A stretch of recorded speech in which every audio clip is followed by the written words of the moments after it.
Hi, I'm Simon K. Jones, and you're listening to the latest chapter of Tales from the Triverse, my ongoing detective science fiction fantasy serial. This is The Vanishing Star, Part 4. And previously, Lola Stiles has woken from her coma and is beginning her long recovery.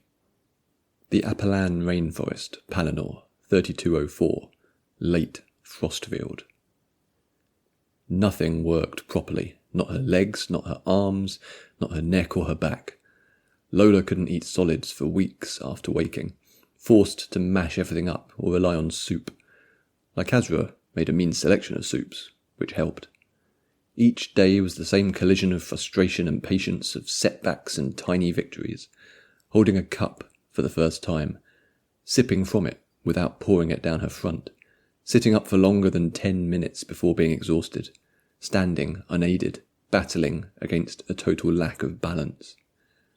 They weren't her limbs anymore. Well, one leg remained.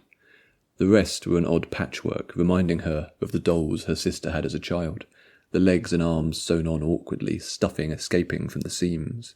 Squeeze Lola too hard and her stuffing might come out. The first time she'd had a bath and had seen her new body in its entirety, she'd wept and wept until the bath overflowed. Beyond being an awkward teenager, she'd never much thought about her body.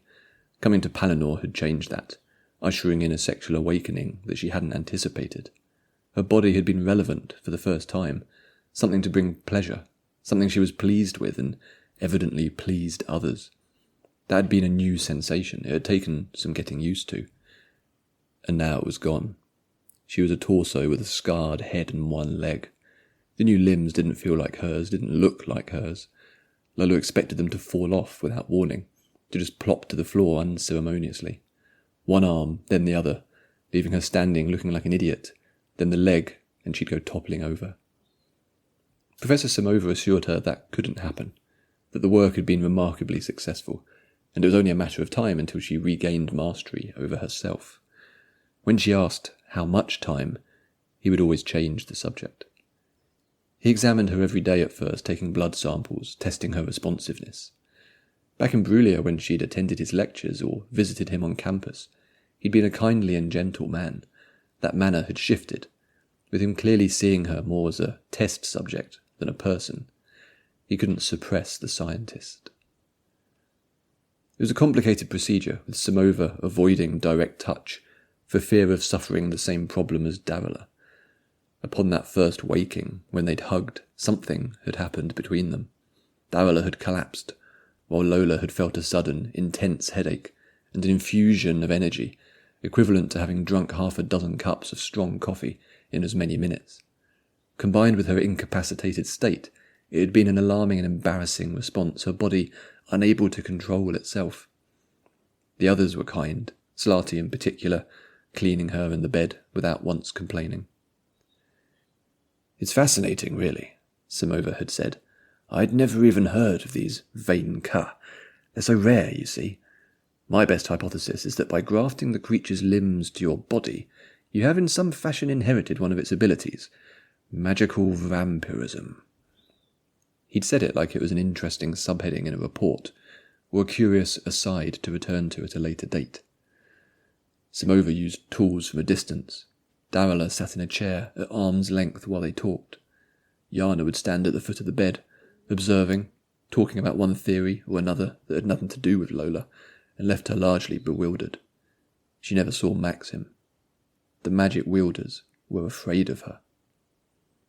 One cool morning, after Zlati had wheeled her out into the dappled sunshine, Pilpo appeared at her side. She'd been conspicuous by her absence. Lola was propped up on a stack of pillows, so that she could look around more easily. "I've been on missions," Pilpo said. "Keeping busy, helping out. They need good medics. It's getting pretty bad out there. Weapons we've never had to deal with before, brought over from your world." She sat on the edge of the bed, her thigh bumping against Lola's leg, or the Vein Ka's leg. She could never quite decide. "I'm glad you're awake," Pilpo said, smiling down at her. "Yeah," Lola said. "Me too." Her voice had returned, albeit a few notes lower than before. Talking for too long left her breathless.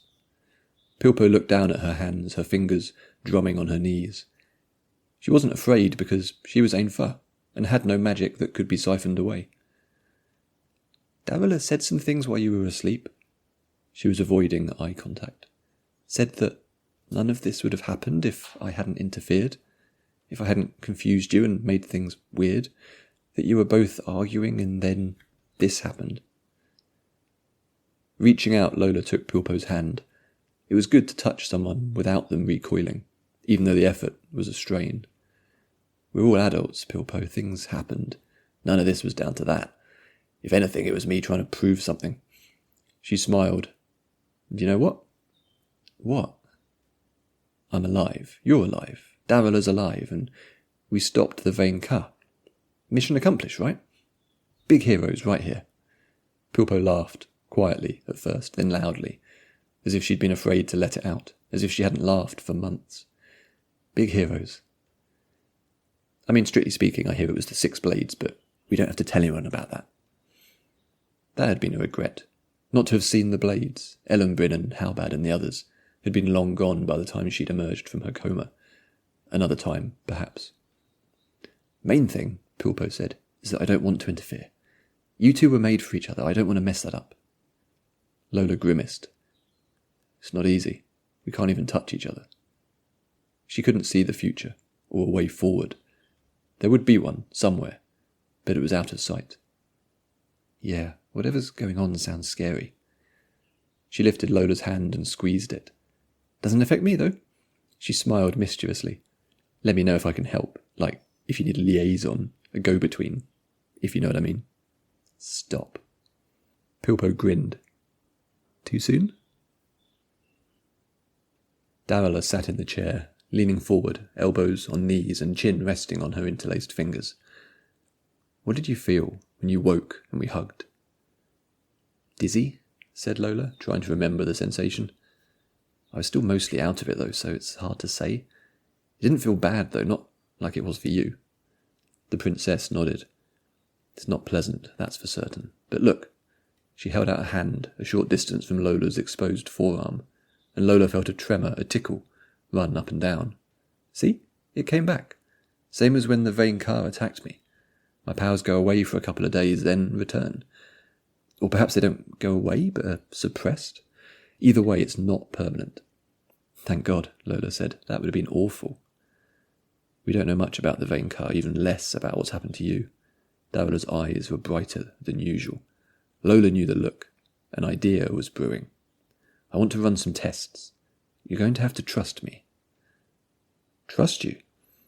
Despite everything that had happened between them, all the difficulties of recent months, trust was not a problem. I'm going to put this just here, Davila said, opening a small, thumb-sized container and pouring sand onto the side of the bed.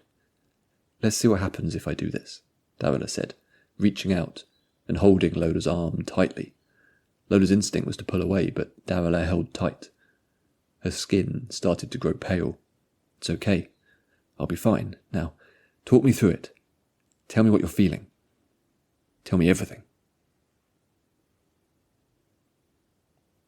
Thanks for listening. There's a new chapter every week, and you can leave comments and find out a lot more over on the newsletter at simonkjones.substack.com. Thanks for listening.